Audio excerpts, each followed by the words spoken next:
نحمده ونصلي ونسلم على سيدنا ومولانا محمد رسوله النبي الأمين المكين الحنين الكريم الرؤوف الرحيم اما بعد بسم اللہ الرحمن الرحیم۔ محترم معتکفین و معتکفات اور سالکین و سالکات اور صادقین و صادقات اور مخلصین و مخلصات، اللہ رب العزت کا شکر ہے جس کی توفیق نے ہمیں مبارک ساعتوں میں مبارک مقام پر جمع فرمایا ہے۔ جمع ہونا بذات خود ایک نعمت اور فضیلت ہے۔ کتاب کی شکل میں مرشد اعظم قرآن ہے اور انسانی شکل میں شخصیت کے روپ میں انسانی کائنات کا مرشد اعظم صاحب قرآن ہے صلی اللہ تعالی علیہ وآلہ وسلم۔ قرآن مجید نے جو پہلا سبق ہمیں عطا کیا وہ سورہ فاتحہ ہے۔ اس سورہ فاتحہ میں اللہ تبارک و تعالی نے جمع ہونے کا درس دیا ہے اور الگ الگ تنہا تنہا رہنے سے روکا ہے۔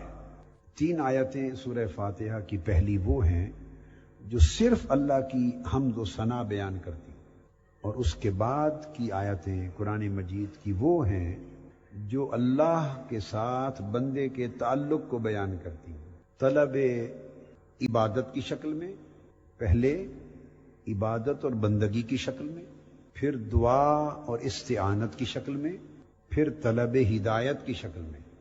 اللہ کی عبادت کرنا، اللہ سے مدد مانگنا اور اللہ سے ہدایت لینا، ان 3 شکلوں میں بندے اور اللہ کے درمیان تعلق کو بیان کرتی ہیں پچھلی آیت۔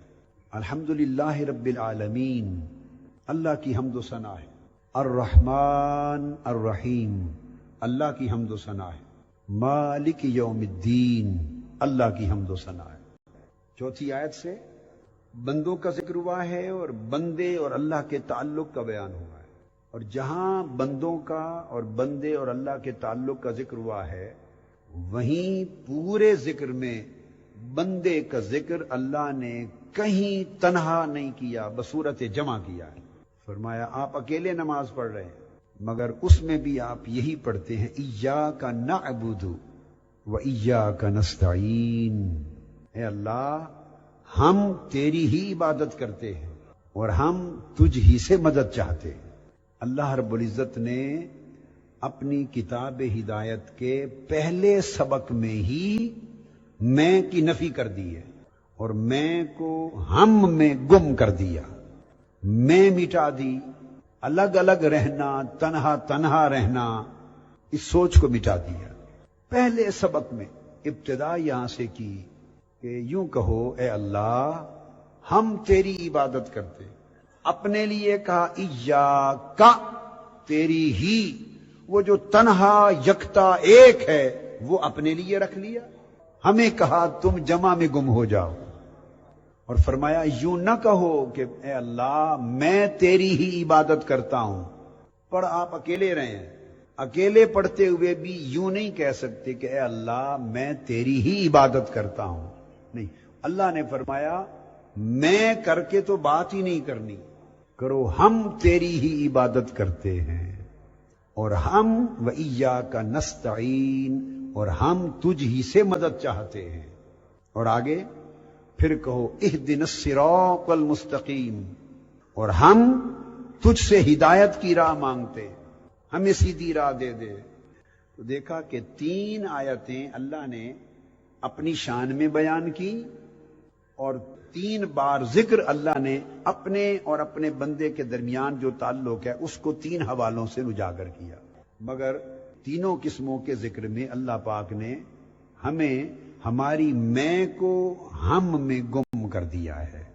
اس سے سبق یہ ملا کہ خیر کا جو سفر ہے اس کی ابتدا الگ رہنا، تنہا رہنا، اسے چھوڑ کر اجتماعیت میں گم ہو جانا اس سے ہوتا ہے، اور صرف اپنی سوچ کرنا اسے چھوڑ کر سب کی سوچ کرنا اس سے آغاز ہوتا ہے۔ جب میں کہتے ہیں تو یہ سوچ آپ کی ذات کے ارد گرد گھومتی ہے، اور اگر ہم کہیں تو اس میں بھی آ جاتی ہے، اور جب میں کہا تو صرف آپ رہے، باقی سارے ہو گئے۔ اللہ رب العزت نے اس سوچ کو طاعت کے خلاف قرار دے دیا۔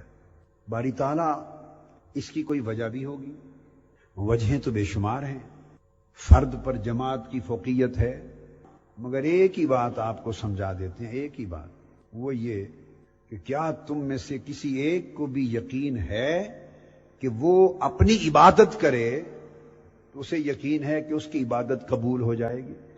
معلوم نہیں کہ تیری ہی عبادت رد ہو جائے، مردود ہو جائے، اور میں تجھی سے مدد چاہتا ہوں، ممکن ہے تو ہی اس قابل کہ اس کی مدد نہ کی جائے، یہی ڈکلیئر کر دیا جائے، تو ہی محروم اعانت کر دیا جائے، اور میں تیری ہدایت مانگتا ہوں اور ہدایت عطا کر، ممکن ہے تجھی ہی کو ہدایت کے قابل نہ سمجھا جائے۔ تو جب میں کہا تو بات اپنی ذات میں محصور ہو گئی، منحصر ہو گئی، تو اللہ پاک نے جمع کا حکم جو دیا تو اس کی جو حکمت ایک بیان کر رہا ہوں وہ یہ کہ کوئی ہے جسے یہ یقین ہو کہ میری عبادت رد نہیں جائے گی، کوئی نہیں ایسا۔ جب کسی کو بھی اپنے ذاتی حال کا یقین نہیں ہے تو پھر کیا طریق ہو کہ ہر ایک شخص اپنے تنہا وجود میں مقبول ہو جائے، ہر ایک کی عبادت قبول ہو جائے؟ اس کی شکل کیا ہوگی؟ تو اللہ پاک نے فرمایا طریقہ یہ ہے کہ تو تنہا نہ رہا کر، میرے بہت سے بندوں کے ساتھ مل جایا کر، اپنی میں کو ہم میں گم کر دے، اپنے اکیلے اور تنہا و یکتا ہونے کو میرے بہت سارے بندوں کے جمع میں گم کر دے، اور ان کے ساتھ صف پہ کھڑا ہو جا، اور ان کے ساتھ آ کے اکٹھا کیمپوں میں بیٹھ جا، ان کے ساتھ 10 دن میرا دامن، میرا در، میرا دروازہ، میری دہلیز پکڑ کے سب کے ساتھ بیٹھ جا۔ تنہا بیٹھے گا تو تیرا حساب و کتاب تنہا ہوگا، تیری عبادت، تیری تسبیح، تیرا جاگنا، تیرا پڑھنا، تیرا اللہ اللہ کرنا، تیرے سجدے، تیرے رکوع، تیری آہوزاری، تیری طلب مدد، تیری طلب ہدایت اگر تول میں آ گئی تو قبول ہو جائے گی، اگر ہماری نگاہ میں نہ جچی رد ہو جائے گی، تو کر کچھ نہیں سکتا۔ اور پھر باری تعالیٰ کیا کروں؟ فرمایا آ جہاں سارے مل کے بیٹھ رہے ہیں تو بھی ان کے ساتھ چھپ جا، خود کو ان سب میں گم کر اور ان کے ساتھ مل کر عبادت کر، مل کر میری طاعت کر، مل کر مجھ سے مدد طلب کر، مل کر مجھ سے ہدایت طلب کر۔ تو باری تعالیٰ پھر کیا ہوگا؟ اس نے فرمایا جب سارے مل کر مانگ رہے ہوں گے، اگر تیری کمی رہ گئی تو کیا خبر تیرے ساتھ والا پورے تول سے بھی زیادہ ہو، اگر تیری عبادت میں کجی رہ گئی تو کیا خبر تیرے آگے پیچھے کھڑے ہوئوں میں کئی ایسے ہوں گے جن کے سجدے، جن کی آہوزاریاں، جن کی دعائیں اتنی پذیرائی والی ہیں کہ سیدھی عرش تک جا پہنچیں گی۔ تو اگر تیرا اپنا مال قبول ہونے کے قابل نہیں تو کوئی حرج نہیں، جب بہت سو کے ساتھ ملا کر بھیجے گا تو پھر ٹوکرا کا ٹوکرا اکٹھا خریدا جاتا ہے، ایک دو پھل نکال کے نہیں پھینکے جاتے۔ تو جب سب کی آہوزاریاں اوپر پہنچیں گی، اکٹھی کی اکٹھی ہزارہا لوگوں کی، تو جب تم چننے نے کسی ماڑے کو اکٹھے ٹوکرے سے نکال کے پھینکنے نہیں دیتے، تو میں تو غفور الرحیم رب ہوں، جب سب کو اکٹھی التجائیں پیش ہوں گی تو میں بھی فرشتوں سے کہہ دوں گا پر یہ اکٹھی آئی ہیں تو اکٹھی قبول ہو جا۔ میرے بندے نے التجا بھیجتے ہوئے میں نہیں کہا، اس نے اپنے آپ کو تنہائی کو مٹا دیا، اب میری رحمت کو زیب نہیں کہ میں کر کے چنوں، یہاں بھی ہم کا چناؤ ہوگا۔ تو پھر ان ساروں کے ساتھ چونکہ آیا ہے، بھیجا ہی ایسے ہے اس نے، لہذا ہماری بھی شان ہے کہ پھر یہ تو اچھا نہیں نا کہ 10,000 کو اکٹھا رد کر دوں، یہ تو اچھا نہیں کہ 20,000 کو رد کر دوں، یہ تو اچھا نہیں 6, 7, 8 ہزار کو رد کر دوں، یہ تو اچھا نہیں 1,500 کو ساری کی ساری سب کو ہی رد کر دوں۔ اگر تو ہر کوئی تنہا تنہا بھیجتا تو ہم بھی حساب اور تول تنہا تنہا کرتے، کیونکہ بندوں نے ایسے کر دیا ہے کہ اپنی تنہائی کو، اکائی کو، شناخت کو مٹا دیا ہے اور اجتماعیت میں بھیجا ہے، اکٹھا ٹوکرا آیا ہے، تو فرشتوں پر میری رحمت کو زیب نہیں، پھر سارا ہی پار کر دو۔ اللہ پاک پاک نے دعا بھی سکھائی اور دعا کی قبولیت کا گر بھی سکھایا سورہ فاتحہ۔ اس لیے کہتے ہیں پیوستہ رہ شجر سے امید بہار رکھ۔ اگر بہار کا موسم آئے تو آتا تو سب کے لیے ہے، زمین پر ٹوٹی گری الگ پڑی ہوئی ٹہنیوں کے لیے بھی موسم تو وہی ہوتا ہے، اور درخت کے لیے بھی موسم وہی ہوتا ہے، مگر جو ٹہنیاں درخت سے الگ ہو کے پڑی ہیں ان پر بہار نہیں آتی، جو درخت سے جڑی ہوئی ہیں ان پر بہار آتی ہے، تو جو جمع میں جڑ جاتے ہیں ان پر بہار آتی ہے، جمع میں جماعت میں گم ہو جا۔ تو میں نے یہ بات سورہ فاتحہ کی روشنی میں ایک نکتے کی بات بتائی، مقصود یہ تھا موج ہے دریا میں اور بیرون دریا کچھ نہیں، ایک ہی بات ہے، بڑی کثرت کے ساتھ ہر ایک نے اپنی اپنی بولی میں کہی ہے، وہ ہزاروں لاکھوں موجوں سے دریا بنا ہے، کروڑوں موجوں سے دریا بنا ہے، وہ کروڑوں موجوں میں ایک موج گم ہو جائے تو طوفان بن جاتی ہے۔ اسی طرح ربط قائم، فرد قائم، ربط ملت سے ہے تنہا کچھ نہیں، موج ہے دریا میں بیرون دریا کچھ نہیں۔ تو میں یہ عرض کر رہا تھا کہ بنیادی چیز یہ ہے کہ فرد جمع میں گھو جائے، اس کی برکات ہوتی ہیں، اس سے قبولیت ہوتی ہے۔ یہ جو پورا فلسفہ بیان کیا سورۃ فاتحہ سے لے کر حکماء اور شعراء کے اقوال اور اشعار تک، تو میں نے کہا کہ اب جہاں چلے جائیں آپ کو ہر جگہ یہ ایک ہی بات نظر آئے گی، ہر ایک نے اپنے اپنے انداز میں کی ہوگی۔ اب اس سے اخذ کیا ہوا؟ اخذ یہ ہوا، ایک تو آپ جتنی اجتماعیت کے ساتھ اعتکاف بیٹھتے ہیں تو اس کی خیر و برکت اور فضیلت اور خاص نعمت سمجھ میں آ گئی کہ تنہا بیٹھتے تو اعتکاف اکیلے اکیلے کسی کا قبول ہوتا کسی کا نہ ہوتا، ایک کا اعتکاف قبول ہو جائے رد ہو جائے تو کوئی اتنا مشکل کام نہیں، مانا نہیں لگتا، کوئی بھاری بات نہیں، رد کر دیں۔ مگر جہاں ہزار آدمیوں کا اکٹھا جا رہا ہو، چونکہ اکیلا تو بھیج ہی نہیں رہے آپ، اکٹھا جا رہا ہو تو باری تعالیٰ کی رحمت پھر ایسا نہیں کرتی کہ ہزار کا اٹھا کے اکٹھا ہی رد کر دے، نہیں، اس نے یہی تو سبق دیا ہے کہ پھر اس میں کھروں کے ساتھ کھوٹے سکے بھی چل جاتے ہیں۔ اب اسی بات کو تھوڑا سا آگے بڑھاتا ہوں احادیث نبوی کی روشنی میں۔ آقا علیہ السلام نے فرمایا کہ اگر کوئی ایک شخص دوسرے سے محبت کرتا ہے، تو یعنی اس کا دل محبت کے رشتے میں اس کے ساتھ جمع ہے، تو آقا علیہ السلام نے فرمایا اس کا عشر و نشر قیامت کے دن اسی کے ساتھ ہوگا۔ اس پر ایک صحابی نے سوال کیا، یا رسول اللہ صلی اللہ علیہ وسلم، اگر بعض ایسے لوگ ہوں کہ ان کو محبت تو تھی کسی سے مگر ان سے مل نہ سکے تو ان کا حال کیا ہوگا؟ آقا علیہ السلام نے فرمایا سنو، اگر ایک شخص دوسرے سے محبت کرتا تھا مگر اسباب ایسے نہ تھے کہ وہ مل سکے، تو آقا علیہ السلام نے فرمایا اللہ کی عزت کی قسم، قیامت کے دن خواہ وہ مشرق و مغرب میں تھے، اللہ پاک اس کو مشرق سے اٹھا کر اس کے ساتھ جمع فرما دے گا، مشرق سے لے کے مغرب تک کے بھی فاصلے مٹا دے گا اور جمع کر کے اکٹھا کر کے فرمائے گا۔ وہ بندہ سوچے گا اپنے آپ، مجھے اتنی بڑی ہستی کے ساتھ ملا دیا اللہ، مجھ میں تو ایسی کوئی بات نہ تھی، کیا وجہ ہے؟ وہ سوچے گا تو اللہ پاک اس کو فرمائے گا تمہیں اس لیے جمع کر دیا اس کے ساتھ کہ یہ وہ ہے، تو اس سے ملنا چاہتا تھا، تیری محبت تھی اس سے، پر اسباب نے ساتھ نہ دیا کہ تو اس سے مل سکے، اس میری محبت کی وجہ سے، میری خاطر جو تو اس سے محبت کرتا تھا، اس محبت کے سلے میں دنیا میں جمع نہ ہو سکا، آج میں نے تجھے اس کے ساتھ جمع کر دیا۔ دیکھا نا، بات وہی جمع ہونے پہ ختم ہوئی، اگر دنیا میں نہیں ہو سکا تو قیامت کے دن بالآخر جمع ہی ہونا ہے، اس میں برکت ہو گئی۔ اور بنی اسرائیل میں وہ شخص، یہ بھی صحیح بخاری میں ہے، جس کے ہاتھوں 99 قتل ہو گئے، اور اس نے پوچھا کسی عالم سے فتویٰ، میری بخشش کی کوئی صورت ہے؟ اس نے کہا نہیں۔ اس نے کہا کہ اگر بخشش کی کوئی صورت نہیں تو عدد تو پورا کر دوں، 99 کیوں رہے؟ اس نے اسی مفتی صاحب کو ہی رگڑا کر دیا، تو 100 پورے کر دیے۔ اسے پھر خیال آیا 100 پورے کر کے تو میں پھر بھی دیکھوں تو صحیح اللہ کی رحمت کا۔ پھر کسی اور فقیر کے پاس گیا، اس سے پوچھا 100 قتل کر بیٹھا ہوں، کیا اب بھی کوئی بخشش کی صورت ہے؟ انہوں نے کہا ہاں ہے، صورت تو وہی توبہ ہے، مگر تنہا نہ کر، وہ اللہ والوں کی یہ بستی ہے۔ اس اللہ والے نے کہا، یہ بخاری شریف میں ہے، اس نے کہا توبہ ہی راستہ ہے، مگر توبہ تنہا نہ کر، اللہ والوں کی وہ بستی ہے، اس میں جا، وہاں اللہ کے صالح لوگ رہتے ہیں، ان کے ساتھ جمع ہو جا، ان کے ساتھ مل جا، اور ان کے ساتھ مل کر ان کی معیت میں، ان کی مجلس میں، ان کی صحبت میں، ان کی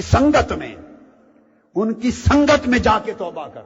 اگر خالی توبہ سے ہی بخشش ہونی تھی تو حدیث کس کو کہتے ہیں؟ جو حضور علیہ الصلوۃ والسلام فرمائیں، یہ جو بخاری مسلم شریف میں حدیث آ گئی، متفق علیہ حدیث ہو گئی، بڑی قوی، بڑی صحیح سند کی حدیث ہو گئی، مگر بیان آقا علیہ السلام نے فرمائی، تو آقا علیہ السلام امت کو یہ بیان کر بتانا کیا چاہتے ہیں؟ اگر فیصلہ صرف توبہ پر ہی ہونا ہے تو اس نیکوں کی بستی میں کیوں بھیجا؟ وہیں بیٹھ کے فرما دیتے کہ بیٹھ کے سجدے میں گر جا اور روتا رہ اور اتنے دن لگاتار عبادت کر، توبہ کر، بالآخر اللہ تجھے معاف کر دے گا۔ ایسا نہیں فرمایا، ان کو فرمایا جا اس اللہ والوں کی بستی میں، ان کی سنگت میں بیٹھ جا اور ان کے ساتھ مل کر عبادت کر اور توبہ کر، 100 قتل تک بھی معاف ہو جائیں۔ یہ حضور علیہ الصلوۃ والسلام اپنی زبان مبارک سے امت کو بتا رہے ہیں واقعہ۔ وہ شخص چل پڑا تو آقا علیہ السلام نے بتایا، وہ راستے میں تھا تو اس کی موت آ گئی، جب موت آ گئی تو جنت کے فرشتے بھی آ گئے اسے لینے کے لیے، دوزخ کے فرشتے بھی آ گئے، اور دونوں میں تکرار ہو گیا۔ دوزخ والا کہے یہ تو مال ہی میرا ہے، 100 کا قتل کیا، اس نے 100 کا قتل کیا، اس کو تو میں لے جاؤں گا، دوزخ ہی ایسوں کا ٹھکانہ ہے۔ جنت والے فرشتے کہیں کہ نہیں، یہ تو اللہ والوں کی طرف چل پڑا تھا، تو ان کی سنگت میں جا کے توبہ کرنے، تو میں لے جاؤں گا۔ اب ان کا تکرار ہو گیا۔ جب تکرار ہوا، اللہ پاک کی طرف سے ان کو امر دیا گیا کہ ایسا کرو کہ تم دونوں فاصلے کو ناپ لو اور دیکھو کہ اپنے گھر سے جو چلا ہے اور یہاں تک جہاں موت واقع ہوئی ہے، یہ پچھلا سفر اس کا فاصلہ کم ہے یا اگلا سفر جن اللہ والوں کی سنگت کے لیے جا رہا ہے کہ وہاں جا کے توبہ کرے، وہ فاصلہ کم ہے؟ اگر تو پچھلا فاصلہ کم ہو اور آگے کا فاصلہ زیادہ ہو تو پھر دوزخ والا لے جائے، اور اگر پچھلا فاصلہ زیادہ طے کر چکا ہو اور اگلا فاصلہ کم رہ گیا ہو تو جنت والا لے جائے۔ ان کو حکم دیا کہ فاصلہ ناپو، وہ فاصلہ ناپنے پہ لگ گئے، اور حقیقت یہ تھی کہ فاصلہ پیچھے ابھی کم طے ہوا تھا، آگے زیادہ پڑا تھا، آگے مال دوزخ کا بنتا تھا۔ ان کو کہا فاصلے ناپو، انہیں فاصلے ناپنے میں لگا دیا، اور ساتھ ہی اللہ نے زمین کو حکم بھیجا، اے زمین اس طرف سے سکڑ جا، میرے بندوں کی سنگت میں جا کے توبہ کرنے کے لیے جا رہا ہے، ادھر سے سکڑ جا، ادھر سے پھیل جا۔ ادھر سے سکڑنے کا جو حکم دیا تو وہ زمین کا فاصلہ زیادہ تھا، جب ناپا تو کم نکلا، جنت والا فرشتہ لے لیا۔ تو پھر رحمت حق بہانہ می چوید، اللہ کی رحمت جب بخشنے کا ارادہ کر لے تو صرف بہانہ دیکھتی ہے، بہا نہیں دیکھتی، یعنی کثیر توبہ اور اعمال ڈھیروں کے ڈھیر نہیں دیکھتی، پھر بہانہ دیکھتی ہے کہ بخشش کو قدم جمانے کی جگہ مل جائے۔ صرف اتنی بات کہ وہ اللہ والوں کی سنگت کے لیے چل پڑا، جمعیت کے لیے چل پڑا، اللہ والوں کی بستی کے لیے چل پڑا۔ اس حدیث پاک کو ذہن میں رکھا کریں، اور جب ہر سال گھر سے نکلیں اس حدیث کو ذہن میں رکھ کے نکلا کریں کہ اب اللہ والوں کی بستی میں جا رہا ہوں، وہ بستی جس میں ہزارہ لوگوں کے آنسو گرتے ہیں، ہزارہ لوگوں کی آہوزاریاں ہوتی ہیں، ہزارہ لوگ جاگتے اور مولا کو یاد کرتے اور التجائیں کرتے، توبہ کرتے، بخشش مانگتے اور روتے دھوتے، ہزارہ لوگ۔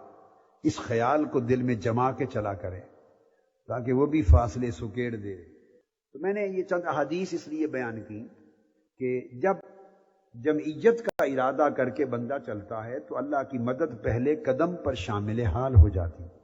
تو ایک ہے سال کے بعد اس جمعیت اور سنگت کے لیے آنا، اور ایک ہے عمر بھر اس ہم والی سنگت کو اختیار کر لینا۔ عمر بھر کیا خبر کہ اگلے سال تک زندگی بھی ساتھ دے یا نہ دے۔ کتنے لوگ ہیں جو حیات رہے اور اگلے سال پہنچے، کیا خبر، زندگی کا بھروسہ نہیں۔ تو اس کا ایک دوسرا طریقہ یہ ہے کہ ایک دن اور ایک رات بھی ضائع کیے بغیر اس سنگت کو، اس جمعیت کو، اس سنگت کو، صحبت کو، تعلق کو، اجتماعیت کو بس بغیر تاخیر کے اختیار کر لیں تاکہ زمرے میں نام آ جائے۔ اس سنگت کے زمرے کا نام ہم نے رفاقت رکھا ہے۔ کیا؟ اللہ پاک نے فرمایا وَحَسُنَ أُولَٰئِكَ رَفِيقًا، کتنے اچھے سنگت والے ہیں، کتنے اچھے رفیق ہیں، کتنے اچھے سنگتی ہیں، کتنے اچھے ساتھی ہیں۔ میں یہ بات آپ کو ایمانداری سے کہتا ہوں۔ دیکھو، جب آپ سے کہتا ہوں تو میں نے اپنی ذات کے لیے تو کچھ نفع نہیں لینا ہوتا نا، میں نے تو آپ کے عطیات سے نہ کوئی نذرانہ لینا ہوتا ہے، نہ کبھی زندگی میں لیا، نہ کوئی حصہ لینا ہوتا ہے، نہ کوئی کمیشن لینی ہوتی، نہ ہی اپنی کتابوں اور کیسٹوں کی انکم میں سے کوئی پیسہ لینا ہوتا ہے۔ میرا تو وہ بھی وقف فی سبیل اللہ ہے۔ دیکھو نا، اپنی تصانیف ہیں، کتابیں ہیں، دنیا بھر مصنفین، علماء، اسکالر، رائٹر، شاعر، جو بھی فلسفی، سائنٹسٹ، ڈاکٹر، مفسر، محدث، جو بھی دنیا میں جو لکھتا ہے، انگریزی میں لکھے، عربی میں لکھے، اردو میں لکھے، ہندی میں لکھے، تفسیر لکھے، حدیث کی شرح کرے، جو کتاب لکھتا ہے اس کی رائلٹی لیتا ہے، اس کی انکم لیتا ہے۔ مگر ایک یہ جگہ ہے کہ جہاں ہم نے اس کی رائلٹیز کو اپنے اوپر حرام کر رکھا ہے، اس لیے کہ میں جو کچھ لکھتا ہوں اپنے لیے نہیں لکھتا، تو آقا کی خیرات ہے، بس آقا کی امت کے لیے، حضور کو راضی کرنے کے لیے لوٹا دیتا ہوں۔ میری بھی ایک رائلٹی ہے، مگر وہ آپ کے پیسے سے متعلق نہیں ہے، میری رائلٹی مدینے کی گلیوں میں ہے، آقا کے دیرے پر ہے، بس وہ چلتی رہے گی، ایک ادھار ہے۔ میری رائلٹی ان کا ایک تبسم ہے، ان کی ایک مسکراہٹ ہے، ان کی ایک خوشی ہے۔ وہ خوشی کی لہر جب آنکھ میں بڑی ہو اور خوش ہو کے مسکراتے متبسم چہرے سے تک لیں،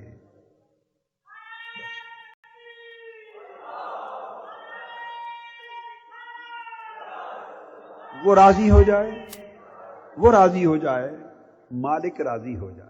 تو میں نے تو جب آپ کو تلقین کرتا ہوں تو میں بتانا یہ چاہتا ہوں، دراصل یہ بیان کرنا مقصود نہیں، یہ آپ کو سمجھانے کے لیے کہا۔ آپ رفیق بن جائیں گے، ممبر بن جائیں گے، رفاقت فیس ہوگی، کتابیں لیں گے، کیسٹیں لیں گے، جو چاہیں کرتے پھریں، سندات لیتے پھریں، بھئی اس میں سے میرا تو کوئی حصہ نہیں ہے۔ سب کو پتا ہے یا نہیں؟ ہر ایک کتاب پہ لکھا ہوتا ہے، علل اعلان ہے۔ میں نے تو یہ بھی لکھ دیا ہوا ہے کہ میرے مرنے کے بعد میرے خاندان اور میری اولاد کا بھی کوئی کلیم اور حق نہیں ہوگا، لکھ کے دے دیا ہوا ہے۔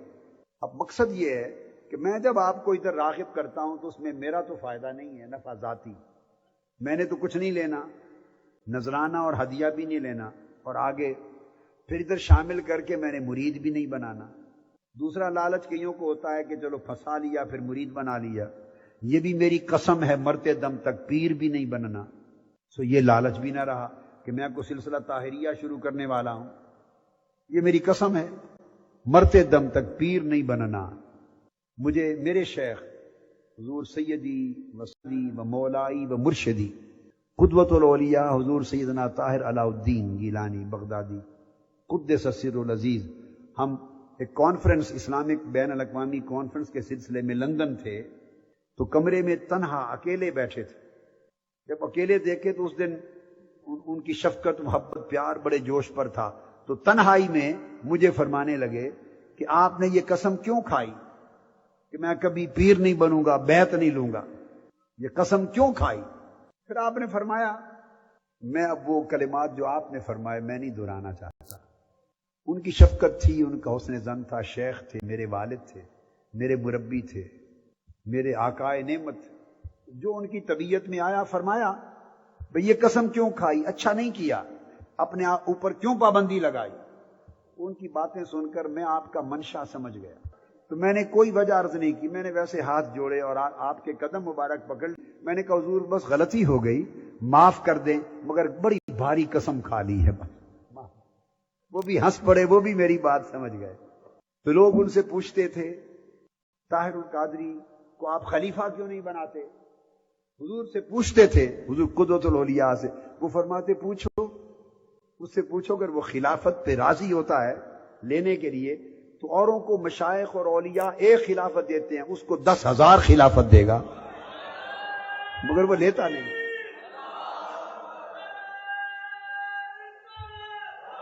مگر وہ لیتا نہیں، اس نے قسم کھایا ہے، بولتا ہے پیر نہیں بنوں گا۔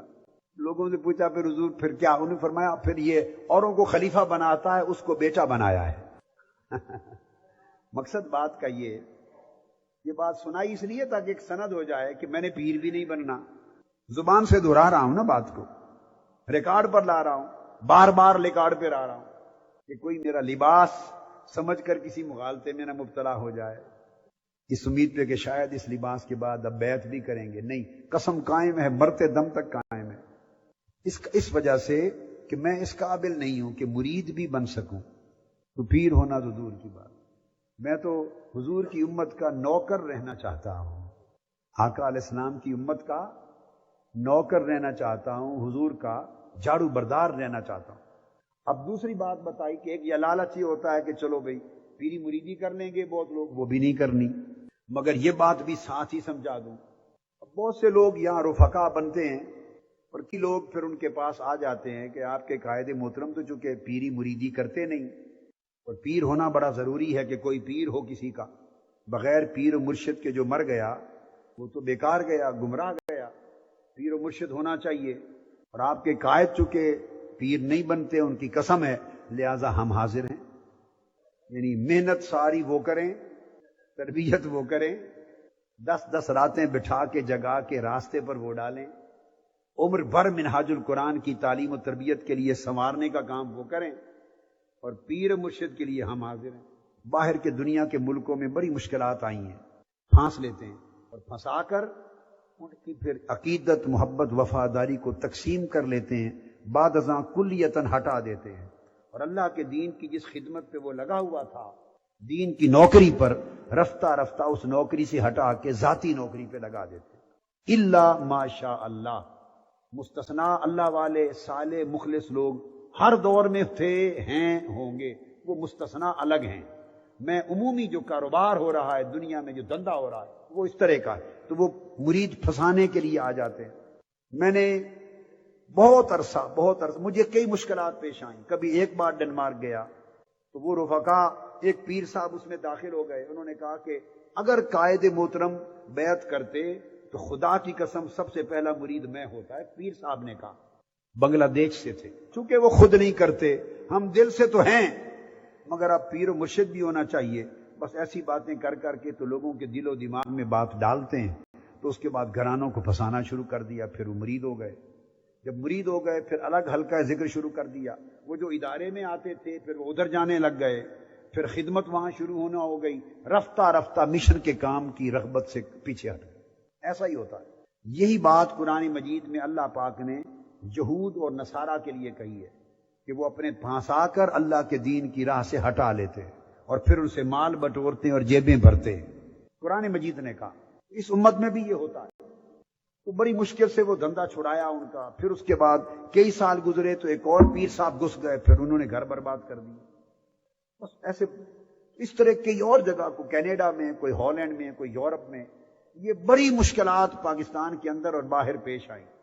پریشان ہوتے ہوتے بالآخر میں نے حضور سیدنا غوث العظم رضی اللہ تعالیٰ عنہ کی بارگاہ میں عرض کیا، میں نے عرض کیا حضور میری مجبوری ہے، میرا عہد ہے، میری زبان ہے، وہ کام میں نے نہیں کرنا، اور نہ میں اس کو توڑنا چاہتا ہوں، نہ میں توڑوں گا انشاءاللہ۔ مگر دوسری طرف مشکل یہ ہے کہ سادہ لو اور رفقا ہیں، ہر کوئی تعلیم یافتہ نہیں، ہر ایک کا شعور پختہ نہیں، وہ دین کی راہ پہ محنت کر کر کے ان کو لگاتے ہیں، چلاتے ہیں، تربیت دیتے ہیں، اللہ کے دین کے لیے نوکری کرتے ہیں، رات دن لگاتے ہیں، مال خرچ کرتے ہیں، جان خرچ کرتے ہیں، وقت خرچ کرتے ہیں، اللہ کے دین کی اقامت کے لیے، فروغ کے لیے، دعوت اسلام کے لیے مشن کو لے کے آگے بڑھتے ہیں۔ چلتے چلتے اچانک راستے میں کئی اندر گھس جاتے ہیں، اور جیسے بھیڑ بکریوں کا برا ریوڑ ان میں سے کھینچ کے لے جاتے ہیں، لے جا کے ایک تفرقہ پیدا ہو جاتا ہے اور مشکلات پیدا ہوتی ہیں۔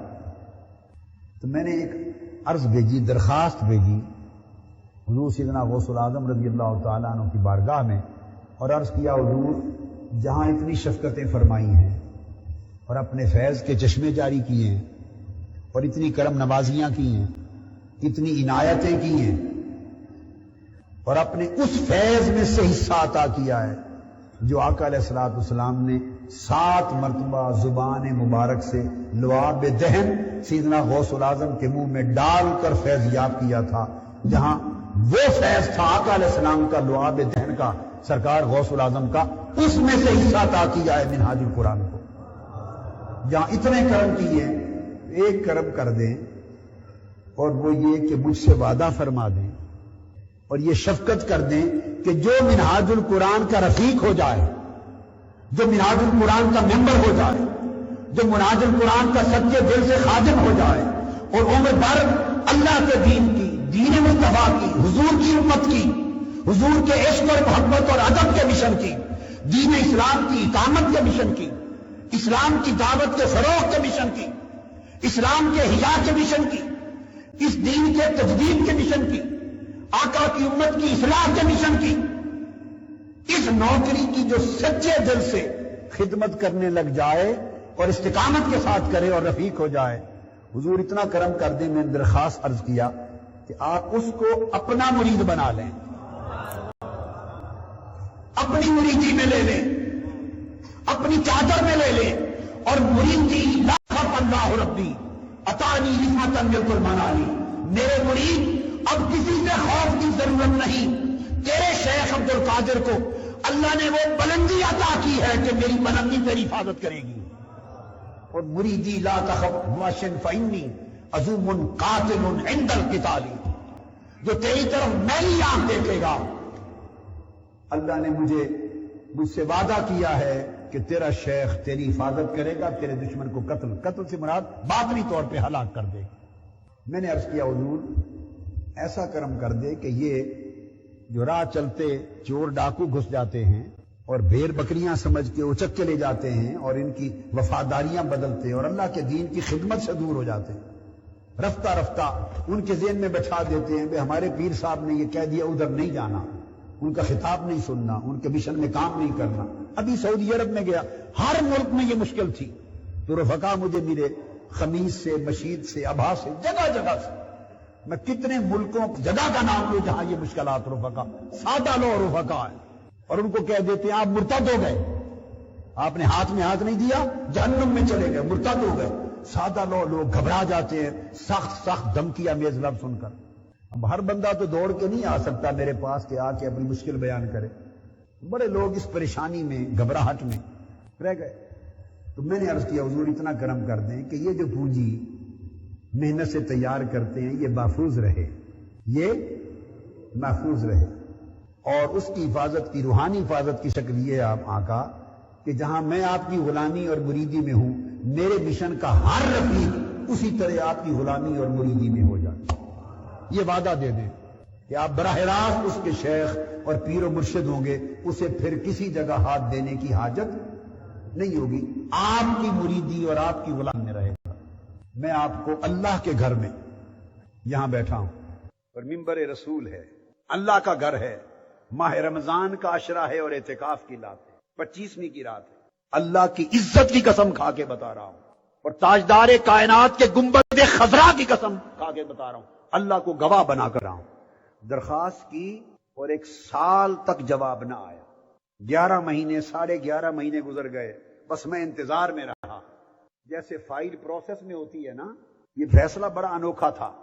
اللہ کی شان، میں نے قسم کھائی اللہ کی عزت کی اور آقا علیہ السلام کی گنبد خضرا کی۔ سال مکمل ہوا، وہی رات آئی جس رات درخواست بھیجی تھی، اس رات وہ درخواست منظور ہو کے واپس آئی۔ ٹھیک 1 سال کے بعد اسی رات جواب آیا، جواب میں قبولیت ہو گئی۔ اس دن سے آج تک اور قیامت تک اس مشن کا جو سچے دل سے خادم ہے، جو اس کی رفاقت میں آ گیا، رکنیت میں آ گیا، اس مصطفی مشن کی سنگت میں، خدمت میں، نوکری میں آ گیا، اور اپنے تن من دھن اور صدق کے دل کے ساتھ جتنی اس کی بساط ہے مگر ایمانداری وفاداری کے ساتھ اس مشن سے لگ گیا، اور اس تعلیم پر دین، تقوی، ایمان، عمل صالح، اخلاق اور اس کی تعلیم و تربیت پر چل پڑا، اور مشن کے فروغ میں جتنا اس سے ہو سکا لگ پڑا۔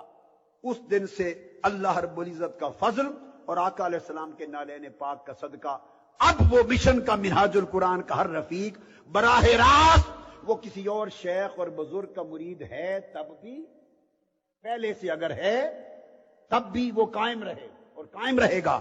اور اگر نہیں بیعت کی تب بھی دونوں صورتوں میں منہاج القرآن کا ہر رفیق حضور غوث پاک کا مرید ہے۔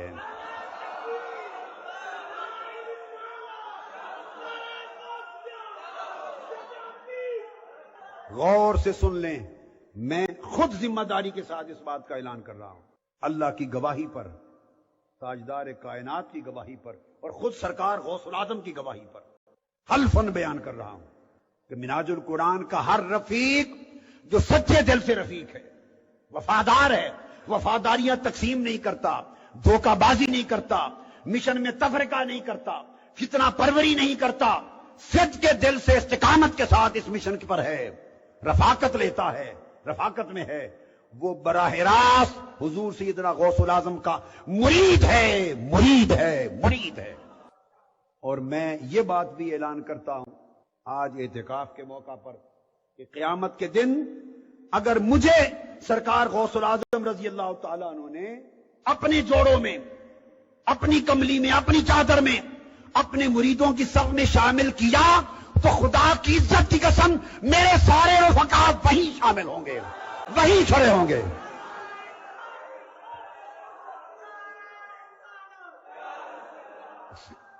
میرا کام ہو گیا، میرے رفقا کو پیر مل گیا، میرے رفقا کو مرشد مل گیا، سیدنا غوث العظم جو پیران پیر ہے، جو ملحق الاصاغر بالاکابر ہے، جو شیخ الکل ہے، جو سلطان الاولیاء ہے، جو غوث الثقلین ہے، جو فرماتا ہے قدمی حاضہی علی رکبت کل ولی اللہ، ہر ولی جس غوث پاک کے قدم کے نیچے ہے، جس غوث العظم کی ولایت کے سامنے سرکار شہنشاہ ہند حضرت خواجہ اجمیر نے گردن جھکائی اور کہا آپ کا قدم اوروں کی گردن پر ہے، میرے سر پر بھی ہے۔ جس سرکار غوث العظم کے اس اعلان پر، فرمان پر حضرت شاہ سورورد نے گردن جھکائی، حضرت بہاؤالدین نقشبند نے آپ کے وصال کے بعد اپنے زمانے میں گردن جھکائی۔ ہر ولی کو ولایت تب ملتی ہے جب حضور غوث العظم کی مہر ثبت ہوتی ہے۔ ایک یہ بات، اور دوسری اس مشن میں فیض تو پہلے بھی انہی کا تھا، اس مشن میں فیض ان کا تھا اور انہی کا تھا، اور صرف ان کا بھی نہیں، بڑے فیض تھے، اور آقا علیہ الصلوۃ والسلام کا براہ راست فیض بھی اس مشن میں، آقا علیہ السلام کا براہ راست فیض بھی ہے، بالواسطہ فیض بھی ہے، صحابہ کرام خلفائے راشدین کا فیض بھی ہے، اہل بیت اطہار کا فیض بھی ہے، اولیاء کرام کا فیض بھی ہے، کل سلاسل و طرق کے اولیاء کا فیض ہے، سیدنا غوث العظم کا بھی ہے، اور قدوۃ الاولیاء سیدنا طاہر علاء الدین تک کل ولیوں کا، حضور داتا گنج بخش علی حجویری کا فیض بھی ہے، بابا فرید الدین گنج شکر کا فیض بھی ہے، حضرت سلطان ہند میں حضرت قطب الدین بختیار کاکی کا فیض بھی ہے، حضرت اویس کرنی اور حضرت بایزید بستانی کا فیض بھی ہے، حسنین کریمین کا فیض بھی ہے، مولا علی المرتضیٰ کا فیض بھی ہے، عثمان غنی فاروق اعظم صدیق اکبر کا فیض بھی ہے۔ میں ایک ایک نام جو گن کر بتا رہا ہوں، یہ ویسے ہی ان کی بزرگیوں کی وجہ سے گن کے نہیں بتا رہا، چن چن کے نام لیے ہیں، ان سب کا فیض شامل ہے، بس اتنی بات کہنا چاہتا ہوں۔ ایسے نہیں کہہ دیا کہ بڑے بزرگ ہیں سو ساروں کے نام لے لوں، نہ، یہ بات نہیں ہے، جن جن کا فیض عملاً شامل ہے ان کے نام لے رہا ہوں، تو اس میں تو کوئی کمی پہلے بھی نہیں، مگر صرف یہ کمی تھی کہ اس کی ضمانت نہ تھی، فیض تو ہے، کیا میرے رفقا ان کے مرید بھی ہوں گے؟ جن جن کا فیض عملاً شامل ہے ان کے نام لے رہا ہوں، تو اس میں تو کوئی کمی پہلے بھی نہیں، مگر صرف یہ کمی تھی کہ اس کی ضمانت نہ تھی، فیض تو ہے، کیا میرے رفقا ان کے مرید بھی ہوں گے؟ کہ جب ان کے مرید پر آنچ آنے لگے اور وہ ڈھال بن کے بچا لیں گے، میں چاہتا تھا وہ ڈھال منہاج القرآن کے رفقا کو بھی نصیب ہو جائے۔ آپ نے فرمایا تھا میرے مرید اگر تو مشرق میں ہو اور میں مغرب میں، تیرا پردہ اٹھنے لگے گا تو میں بڑھ کے تیرے پردہ پوشی کر لوں گا۔ میں چاہتا تھا کہ ہمارے رفقا کو ان کی پردے پوشی کی شرف بھی نصیب ہو جائے، یہ درخواست بھیجی۔ اب اللہ جانے کیا کیا مرحلوں سے گزری، سال کے بعد عین اسی رات جس رات درخواست کی تھی جواب آیا، اور آپ کو مبارک ہو، قبولیت ہو گئی۔ لہذا آج کے بعد میری ہدایت ہے، جو لوگ پہلے سے بعض سلاسل میں، مشائخ میں، بزرگوں میں جن جن سے بیعت تھے، بیعت ہیں، وہ سلامت ہے، سلامت رہے، وہ ان کو نہیں روکتے نیکی کے کام سے، ان کو بھی یہ شرف اضافی طور پہ حضور غوث الاعظم کی مریدی کا مل گیا. سونے پہ سہاگا، رنگ پہ رنگ چڑھ گیا، نور پہ نور مل گیا. اور جو لوگ آج کے دن تک کسی جگہ پہلے بیعت نہیں تھے، انہیں نہاد القرآن کی رفاقت میں آ جانے کے بعد اب کسی نئی بیعت کی ضرورت نہیں ہے. آپ سب کی بیعت حضور غوث الاعظم سے ہو گئی رضی اللہ تعالیٰ عنہ. ہاتھ اٹھائیں ایسے. آپ سب کی بیعت حضور غوث الاعظم رضی اللہ تعالیٰ عنہ سے ہو گئی. اب آپ کو مزید کسی کی تلاش کی ضرورت نہیں، نہ کہیں بیعت کی ضرورت. آپ کی بیعت ہو گئی اور ان کی مریدی میں آ گئے جو کل جہاں کے پیروں کے پیر، کل جہاں کے ولیوں کے سلطان ہیں. فیض پہلے بھی ان کا تھا، میں بار بار یہ دہرا رہا ہوں. اور اس فیض میں سے میں یہ بات بھی آج آپ کو شب یعنی اعتکاف کی آخری ایام کی تاک رات میں 25ویں کی رات میں کہہ رہا ہوں. اس 25ویں کی رات کی گواہی میں کہہ رہا ہوں، اور سیدنا غوث الاعظم رضی اللہ تعالیٰ عنہ کی ولایت کی گواہی میں کہہ رہا ہوں کہ ان کا فیض تھا. بہت سے فیضوں کے علاوہ سب سے بڑا فیض ان کا، اور پھر سب سے بڑا تاجدار کائنات کا ان سے اوپر. انہیں جو فیض آقا علیہ السلام نے براہ راست عطا کیا تھا کہ مولا علی شیر خدا ساتھ آئے تھے. جب آپ کو حکم ہوا کہ آپ عراق کی سرزمین پر زبان کھولیں اور لوگوں کو رشد و ہدایت کی طرف، اللہ کی طرف بلانے کا آغاز کریں. آپ کی زبان مبارک نہیں کھلتی تھی، اجمی تھے آپ. اصلاً ایرانی الاصل ہیں حضور غوث پاک. گیلان صوبہ ہے گیلان، اس کا ایک گاؤں ہے جیل، وہاں کے رہنے والے تھے. تو تعلیم و تربیت کے لیے وہاں سے والدہ ماجدہ نے بغداد بھیجا تو بغدادی ہو گئے. وہ گیلانی ہے نا، گیلانی کہلاتے ہیں. گیلان کا مطلب صوبہ گیلان ہے، اصل میں تو حسنی اور حسینی ہے. گیلانی کا لفظ تو ان سے آگے شروع ہوا. تو زبان اصل فارسی تھی، مگر بچپن سے چونکہ آ گئے بغداد عرب میں تو پھر عربی ہو گئے.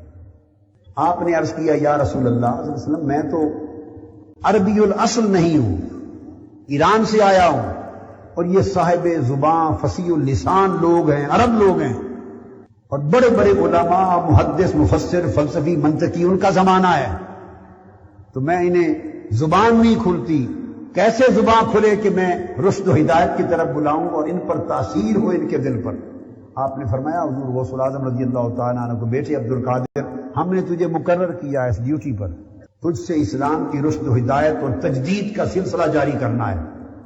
زبان کھول. حضور سیدنا غوث الاعظم رضی اللہ تعالیٰ عنہ نے منہ کھولا. آقا علیہ السلام نے اپنی زبان مبارک سے لعاب دہن، تھوک مبارک 7 مرتبہ حضور سیدنا غوث الاعظم کے دہن مبارک میں ڈالی. پھر فرمایا علی تم بھی اپنا حصہ شامل کر دو.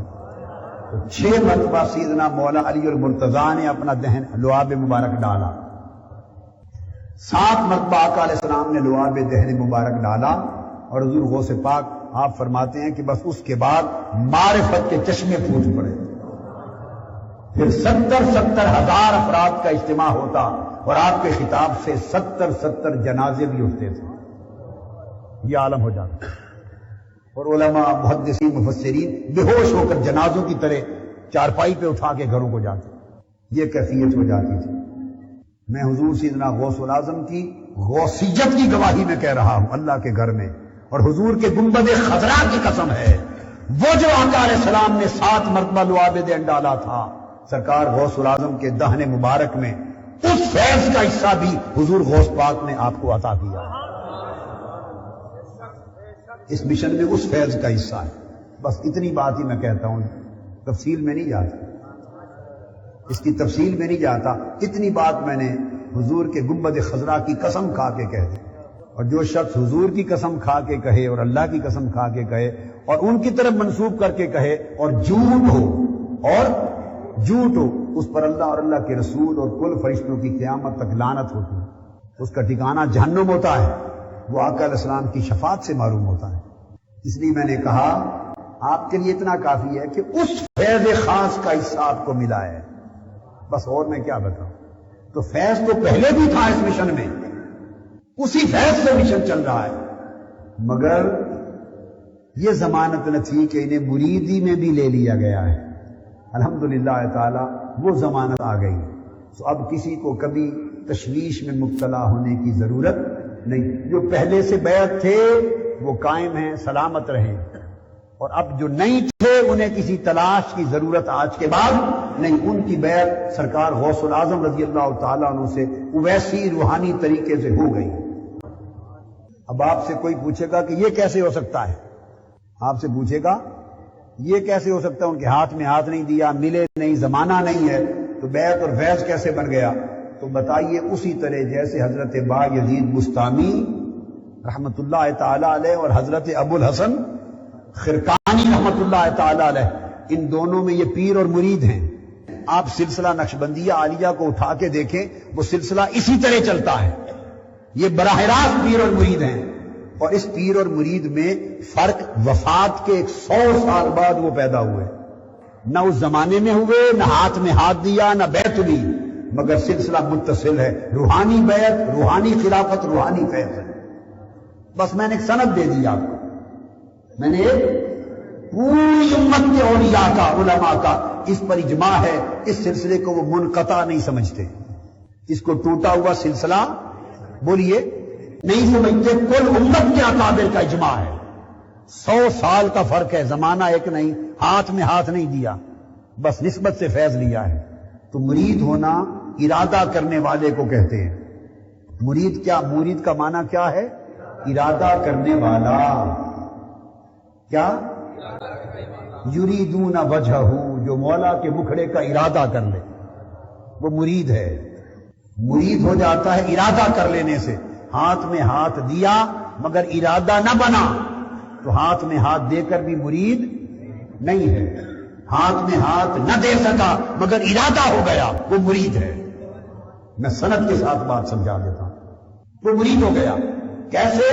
جیسے حضرت ابو الحسن خرقانی اور حضرت با یزید بستامی رحمت اللہ علیہ کے درمیان ارادت و خلافت کا سلسلہ حق ہے، بغیر ہاتھ میں ظاہری طور پہ ہاتھ دیے 100 سال کا فرق ہے.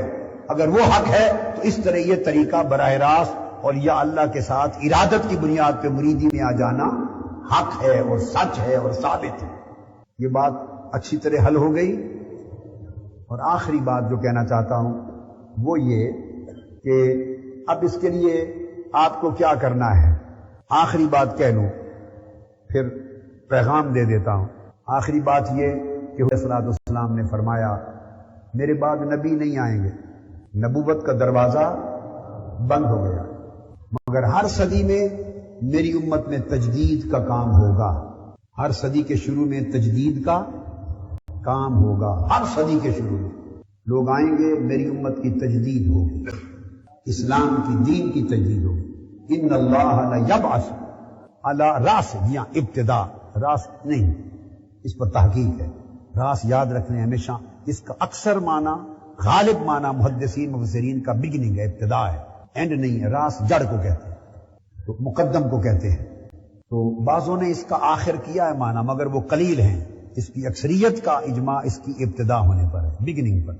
تو میں یہ عرض کر رہا تھا کہ آقا علیہ الصلوۃ والسلام نے فرمایا ان اللہ لیبعث علی رأس کل 100 سنۃ من یجدد لها امر دینک. امام جلال الدین سیوطی نے پوری کتاب لکھی ہے اس کے اوپر، اور بہت مفسرین محدثین نے بہت لکھا ہے. تو اکثریت معنی محدثین نے راس کا یہ لیا. تو ہر اسلامی صدی کے شروع میں اس کو جمع کیا ہے دونوں معنوں کہ شروع میں ہر صدی کے لیے تجدید کا کام شروع ہوگا. ہر صدی کے شروع میں. مگر اب تجدید کا کام جب کوئی شروع کرتا ہے یا کرتے ہیں، اور یہ سمجھ لیں کہ تجدید جیسے ایک فرد کرتا ہے بطور مجدد، ویسے ایک جماعت وہ بھی تجدید کا کام کرتی ہے. تو جماعت کے ذمہ بھی مجددانہ کام ہوتا ہے، اجتماعی شکل میں بھی ہوتی ہے اور انفرادی شکل میں بھی ہوتی ہے.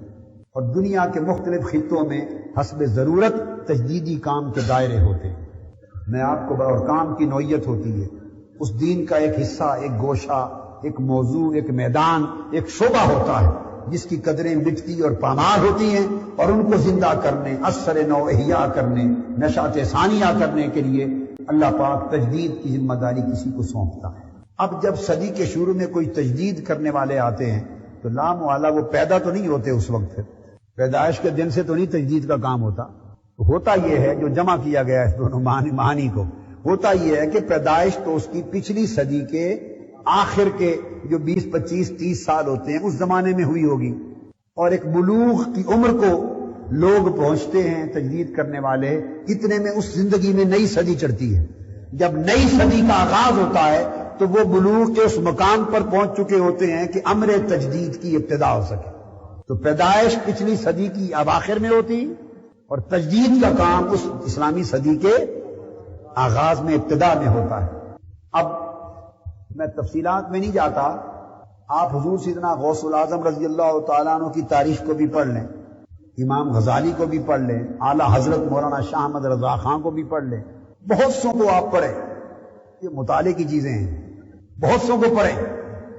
امام جلال الدین سیوطی نے پوری کتاب لکھی ہے رحمۃ اللہ علیہ نے اس موضوع پر، بہت سو کو پڑھیں، آپ کو سمجھ آ جائے گی کہ وہ کس صدی کے اواخر کن سالوں میں پیدا ہوئے اور اگلی صدی میں کس وقت میں ابتدا کام کی ہوئی تجدید کی۔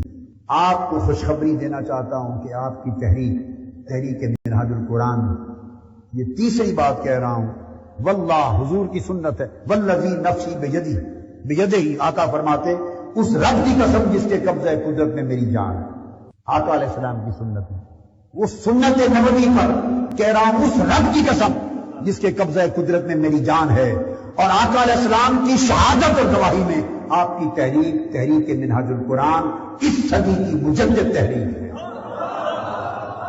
اس صدی کی تجدیدی تحریک ہے۔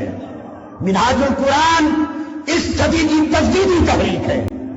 اس کے ذمہ اس صدی کا دین اسلام کی تجدید کا کام اس کے ذمہ لگا ہوا ہے، احیاء دین کا کام اس کے ذمہ ہے، امت مسلمہ کی اصلاح کا کام اس کے ذمہ ہے، دین کے عقیدہ، قدر و منزلت مصطفیٰ کا عقیدہ، عظمت و رفعت رسول کا عقیدہ، عشق و محبت رسول کا عقیدہ، ادب و تعظیم و تکریم رسول کا عقیدہ، جو اس صدی کے شروع میں پھر سے بدعقیدگی اور گستاخی اور مادیت کی گرد میں چھپ گیا ہے۔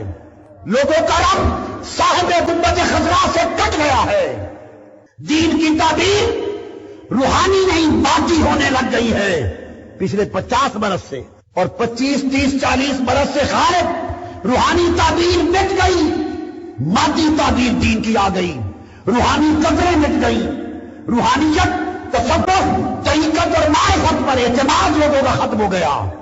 ان چیزوں کا نام لینے والے دنگے میں پڑ گئے، ان کے عمل کو دیکھ کر لوگ تصوف سے بیزار ہونے لگے۔ طریقت اور تصوف کا نام لینے والے اور طریقت کے کام کرنے والے کے عمل کو دیکھ کر لوگ طریقت کو چھوڑنے لگے، تصوف کا نام لینے والوں کے حالات دیکھ کر لوگ تصوف سے بدظن ہو گئے۔ جن کے پاس درست عقیدہ تھا وہ علم سے معروم ہو گئے، قصوں پر آ گئے، کہانیوں پر آ گئے، فتووں پر آ گئے، خالی سروں پر رہ گئے، علم سے خالی ہو گئے۔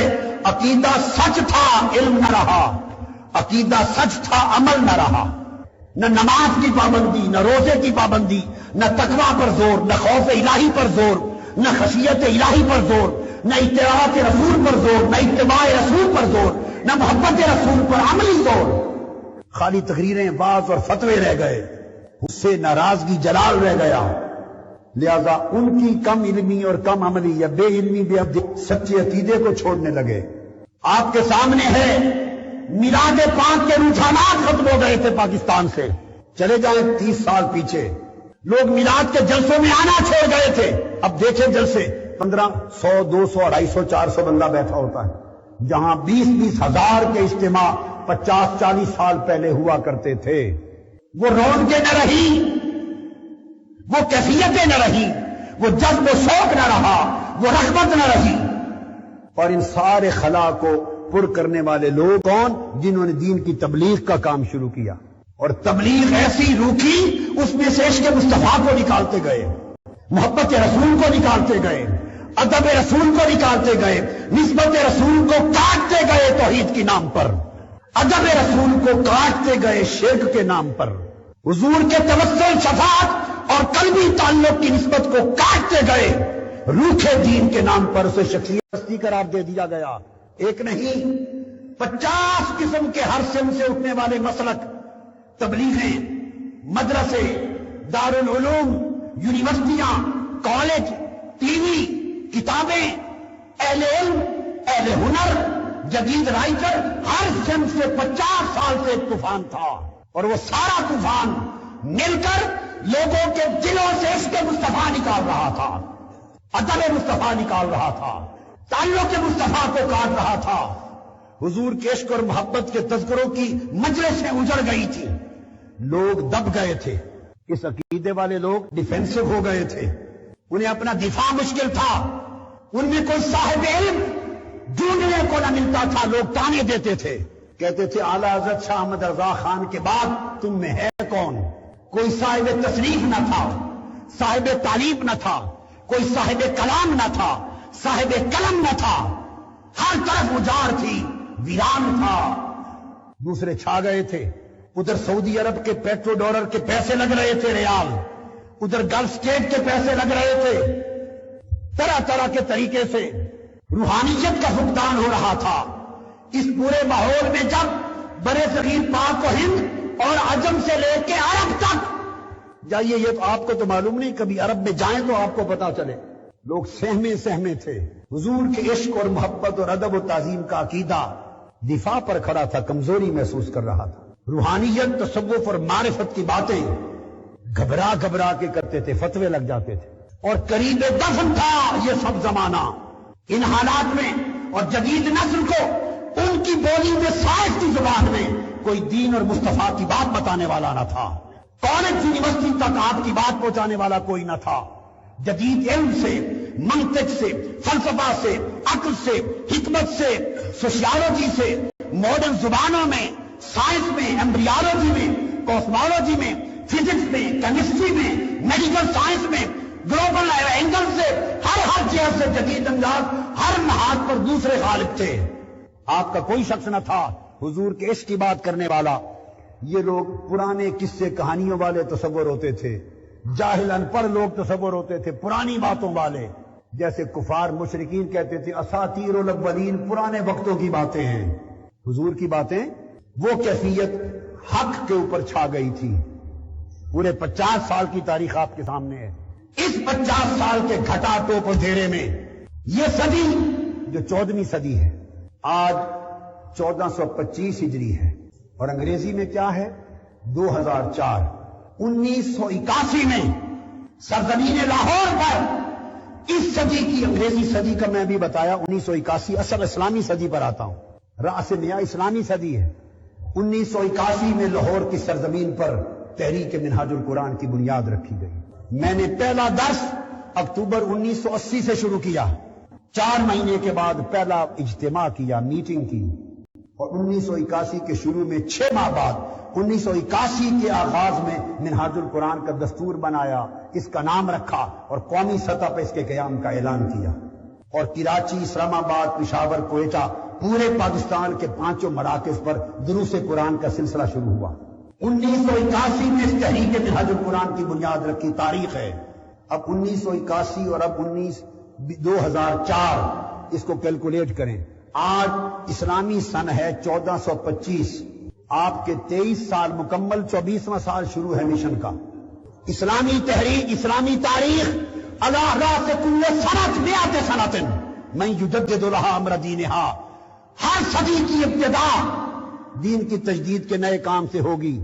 1981 کا سن نکالے، یہ اس 15ویں صدی ہجری کا پہلا سال بنتا ہے، 1401 بنتا ہے۔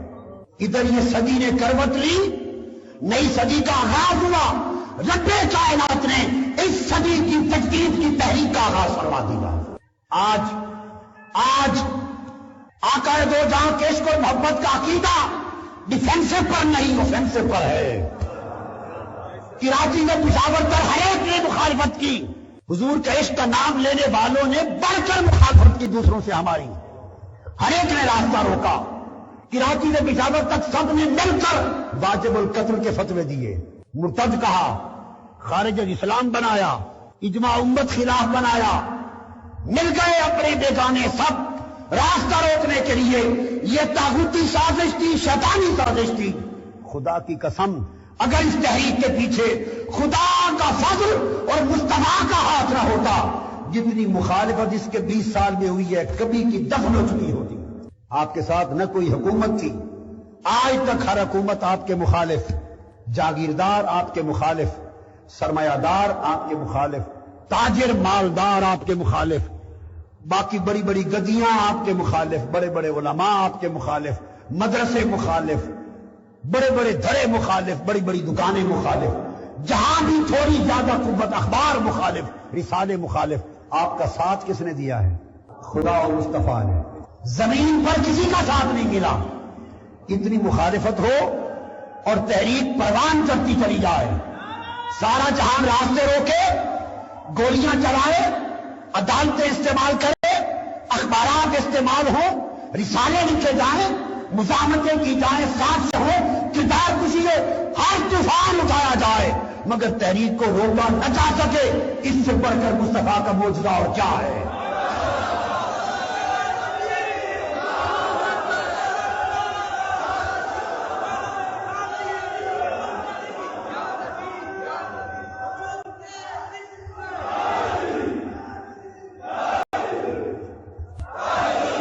اس سے بڑا معجزہ آقا علیہ السلام کا کیا ہے؟ اللہ پاک کے فضل اور اس کی مدد و نصرت کا اور بڑا ثبوت کیا ہے؟ اور اس تحریک کے حق ہونے اور اس صدی کی تجدید کی تحریک ہونے سے بڑا ثبوت اور کیا ہے کہ اللہ کا امر ہے اور کوئی نہیں روک سکا اور کوئی روک سکے گا بھی نہیں۔ امریکہ آ جائے، برطانیہ آ جائے، عالم یورپ آ جائے، مغرب آ جائے، طاغوت آ جائے، پوری دنیا کفر اور دنیا منافقت اور دنیا مخالفت جمع ہو جائے، مصطفیٰ کی غلامی کے قافلے کا راستہ کوئی نہیں روک سکتا۔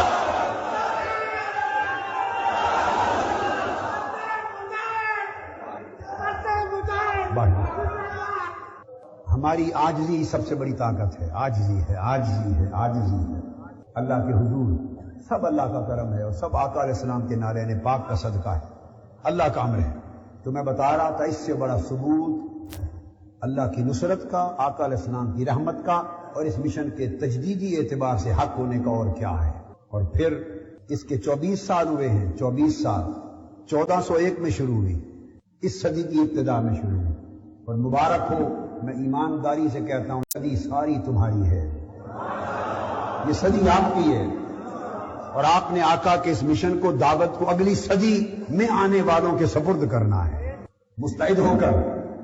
اور ایک بات بڑی اہم، 24 سال کا عرصہ آپ کے سامنے، میرے پاس کچھ لوگ آئے، رائٹرز تھے، اخباری نمائندے رائٹرز تھے، اور کچھ رسائل اور جرائد کے وہ ایڈیٹرز تھے، وفد آیا، انہوں نے کہا ہم نے بڑے صغیر پاک و ہند کی جتنی بڑی بڑی شخصیتیں ہوئیں اور بڑی بڑی جماعتیں اور تحریکیں، ان کے قائدین کا ایک موازنہ کر کے 10 شخصیتوں کو چنا ہے، ان پر لکھنا چاہتے ہیں۔ کہنے لگے ان پر ایک آپ کا نام بھی ہے، تو ہم ایک موازنہ کر کے ایک تقابلی تاریخ لکھنا چاہتے ہیں۔ میں نے کہا آپ لکھیں، جو میٹیریل آپ کو درکار ہوگا ادارے سے مل جائے گا، مگر میں نے کہا ایک نقطہ لکھ لیں ذرا، میں آپ کو بتا دوں، لکھتے ہوئے ایک بات کا خیال رکھیں۔ میں نے کہا بتائیے۔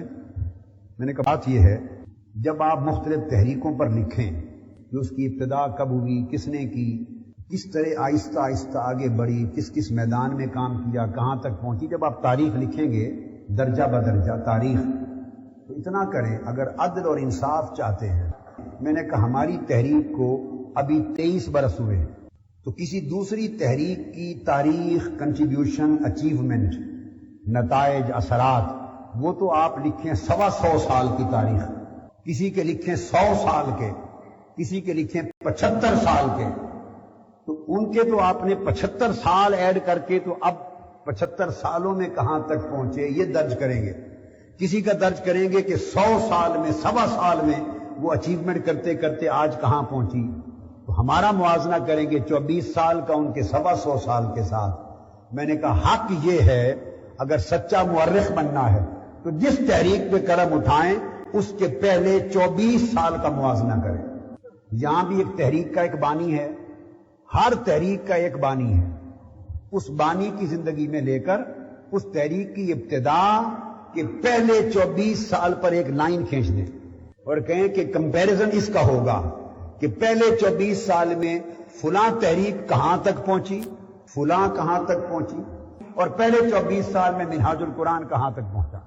میں نے کہا جب 24 سال کا ابتدائی 24 سال کے ساتھ موازنہ کریں گے تو ممکن ہے 24 سال میں کوئی پورے ملک تو درکنار 2-4 ڈویژنز تک بھی نہ پہنچی ہو، ایک دارالعلوم بھی نہ بن پایا ہو، ایک مدرسہ بھی تعمیر اس کی مکمل نہ ہوئی ہوگی، مشکل سے اس ملک میں لوگ جاننے لگے ہوں گے، 10 12 20 50 دفاتر کھلے ہوں گے۔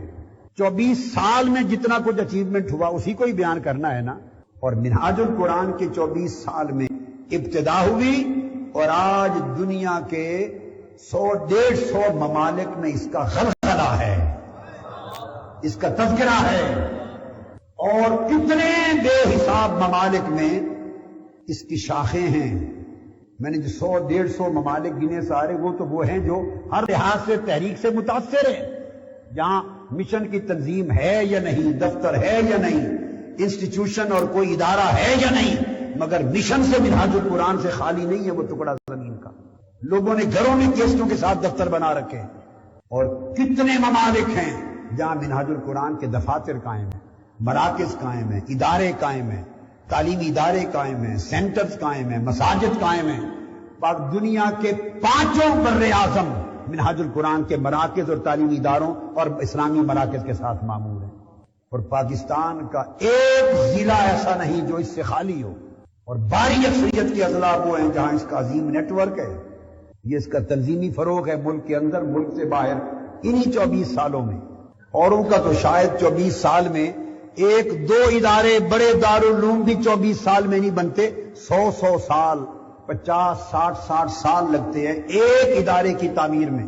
اور منہاج القرآن کے 24 سالوں میں بے حد و حساب ادارے دنیا کی مختلف تنظیموں میں کروڑوں اربوں کھربوں روپے اپنی اپنی کنسریوں میں لگا کے دنیا میں ایک جال بچھا دیا ہے، چرچ خرید کر اللہ کے گھر بنا دیے، کلب خرید کر اللہ کے گھر بنا دیے ہیں۔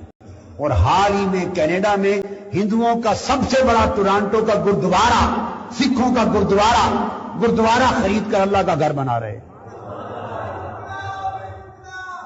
اور منہاج القرآن کے مرکز بنے، ماڈل سکول بنے ہیں سینکڑوں کی تعداد میں، ادارے بنے ہیں، ہزارہ لائبریریاں بنی ہیں، مراکز بنے ہیں۔ یہ سب کچھ 24 سال میں ہوا ہے۔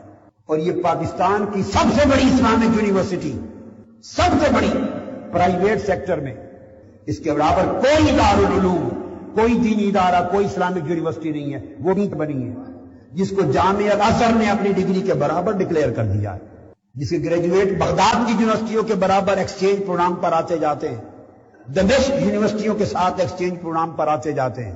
پھر اس کی ویلفیئر سوسائٹیوں نے کام کیا ہے، پھر اس کی MES سوسائٹی نے ایجوکیشن کے کام کیے ہیں، پھر ادارہ منہاج القرآن کے تحت اس کے حلقہ جات تربیتی دینی کام ہوئے، اور پھر 1000 تصانیف کا کام ان 24 سالوں میں مکمل ہوا۔ کئی صدیوں میں اس کی مثال نہیں ملتی، کئی صدیوں میں، جن میں سے 300 سے زائد کتب خالی مسودے نہیں، وہ تو چھپ کر آپ کے ہاتھ میں ہیں۔ ان میں 14 جلدوں پر مشتمل تفسیر سیرت بھی ہے، انہوں نے 12 لکھ دیا، بہر صورت تو سیرت بھی ہے جس میں ترجمہ قرآن بھی ہے، جس میں کئی جلدوں کی کتابیں بھی ہیں، اور اب جو مرتب ہو رہی ہے حدیث کی کتاب، جس میں میں آج کل مصروف ہوں، اور اس کی چند جلدیں انشاءاللہ اگلے سال میں آئیں گی، وہ 25,000 احادیث کا ذخیرہ تیار ہوا ہے، جو امام احمد بن حنبل رحمت اللہ تعالیٰ کی مسند امام احمد بن حنبل اور اس طرح کے بعض ائمہ حدیث کے چند مجموعے اور ذخیروں کے علاوہ 1000 سال کی تاریخ میں مشکل سے 3-4 ذخیرے بنے ہوں گے۔ 1000 سال کی اسلام کی علم حدیث کی تاریخ میں ایک عظیم الشان ذخیرہ ہوگا 25,000 احادیث کا، جو اردو ترجمے کے ساتھ 25 جلدوں میں چھپے گی، 25 جلدوں میں، اور بیروت لبنان سے صرف عربی میں 12 جلدوں میں چھپے گی انشاءاللہ۔ 25,000 احادیث تحقیق و تخریج کے ساتھ محقق اور مخرج، یہ اس وقت کام ہو رہا ہے۔ اور اس طرح علی حد القیاس 60-70 موضوعات اور میدانوں میں کتابیں تصنیفات ہوئی، 6000 موضوعات پہ لیکچرز ہیں۔ آپ کو اگر کہیں تقریر ملے گی تو تصنیف نہیں ملے گی، جتنے اٹھا لیں جو صاحب تصنیف ہیں ان کے خطابات نہیں نظر آئیں گے، جو خطیب ہوئے صاحب خطاب ان کی کوئی تصنیف نظر نہیں آئے گی، جو خطاب کرنے والے ہوئے ان کی تدریس نظر نہیں آئے گی، جو تدریس کرنے والے ہوئے ان کی تربیت نظر نہیں آئے گی کہ ہزار ہاتھ کو اکٹھا کر کے نظام تربیت چل رہا ہو. جس سمت نظر اٹھا لے ایک میدان میں کام ہوگا. یہ تبلیغ میں ہے تو کوئی تصنیف نہیں ہے. اگر تدریس ہے تو تعلیم و تربیت نہیں ہے. اگر خطاب ہے تو تصنیف اور قلم نہیں ہے. اگر قلم ہے تو خطاب نہیں ہے. آپ اٹھا کے دیکھ لیں. میں تو نام کسی کا نہیں لوں گا، مناسب نہیں، مگر آپ جس عالم کا، جس محقق کا، جس مفسر کا چاہیں، دنیا میں چاہیں، آپ کو اس کی مختلف بات نہیں ملے گی، الا یہ کہ کسی نے ایک یا دو یا تین کتابیں چھوٹی بڑی لکھ دی ہوں، تقریروں کو ہی مرتب کر کے، وہ مل سکتا ہے 2-4 کتابیں. مگر آپ سمجھیں کہ کوئی کثیر التصانیف ہوگا باقاعدہ، اور یہ ساری جہتیں اکٹھی ہوں کہ 6000 موضوعات پر خطاب بھی ملے تربیت کے، اور ایک خطاب بھی 3-3 گھنٹے کا بھی ہو. ایک خطاب خود ایک کتاب بن جائے، تدریس بھی ملے، تقریر بھی ملے، واعظ و نصیحت بھی ملے، تعلیم و تربیت بھی ملے، تصریف و تعریف بھی ملے، تعمیرات بھی ملے، ادارے بھی بنے، تنظیمات بھی بنے، اور مالیات بھی کسی ملک و سلطنت اور کسی حکومت سے نہ ملے، صرف مصطفیٰ کے امت خطرہ سے آ رہا.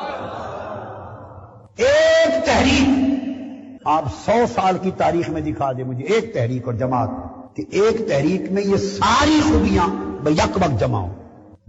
میں نے سادہ بات بتا دی. 100 سال کی تاریخ میں، 200 سال کی تاریخ میں دکھا دیں. ایک محدث الہند شاہ احمد رضا، اعلیٰ حضرت شاہ احمد رضا رحمۃ اللہ تعالی علیہ، جنہوں نے عقیدہ صحیحہ کی، ادب اور محبت رسول کی پچھلی صدی میں تجدید کی، بہت تصانیف لکھی، مگر سال میں صرف 2 خطاب کرتے تھے.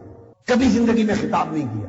ایک 12 ربیع الاول کے دن خطاب کرتے تھے، میلاد پاک کے دن. ایک اپنے پیر و مرشد کے عرس پر خطاب کرتے تھے. سال میں 2 خطاب، بس بقایا صرف تصریف و تعریف اور لکھنا پڑھنا یا پڑھانا.